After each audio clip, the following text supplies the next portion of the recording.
Hello, I'm Travis and welcome to Sliver Surfer 1. I've done quite a few reviews on lenses and cameras, and I'm sure that you're curious of what I have in my camera bag. Well, I don't always have the same thing in my bag.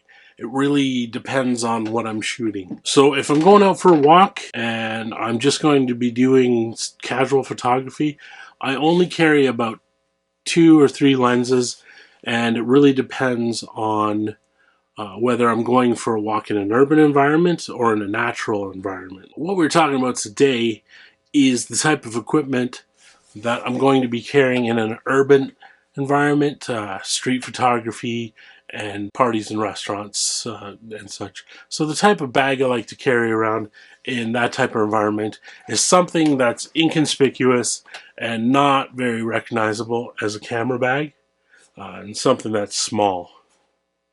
The first lens that I like to carry is my favorite lens of all times. It's the Pentax 50mm 1.2 lens, and it's fantastic. At the time I bought this lens, I also owned a regular Pentax-K version of this, and it's a fantastic lens as well, except for it doesn't communicate with Pentax cameras nowadays. So I kept this one, and I also had a Nikkor 58mm 1.2 lens, and these both produced almost identical images, and they're just as good as each other. So I kept the Pentax because I do have a Pentax camera and it can communicate fully with it. And also I love to use this on my Sony mirrorless camera. It lives on this camera.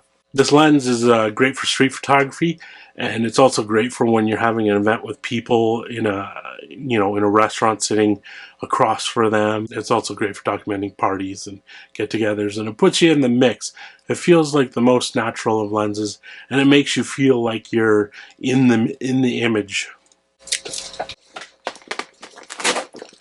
The Pentax 50mm lens is very sharp, and it makes great 2D images. It makes them look like 3D images, and it's very punchy and creamy. At the same time, it has very nice colors, and it also feels really good in the hands. The second one I like to carry around is a Nikkor P-Auto 2.5 105mm. This Nikon is excellent, and it stood the test of time. It has a lot of similar properties that I like about the 50mm Pentax, and it's been around longer, and it's great for distance portraits. It's also great for close-up portraits of people's faces and shoulders. It's fantastic all-around lens, sharp right down to 2.5 all the way to closed down. And it's an awesome lens, and it feels really good in the hand, and it doesn't take up a lot of room for a 105 2.5 lens. Sometimes I carry a wide-angle lens as well, and it's the 28mm 2.5 Tamron adapter lens, because it's a very painterly lens. It's sharp, but it makes the image almost look like they're a muted painting. You can just go wild in post-processing with it.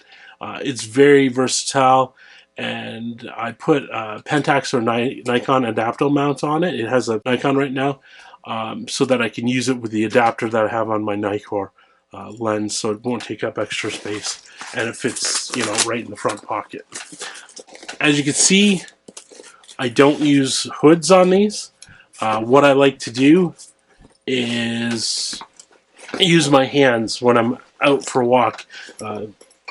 If it starts to flare up and I don't want it, what I'll do is I'll put my hand in the direction where the sun's coming from, and that does the trick on these lenses because they're so good.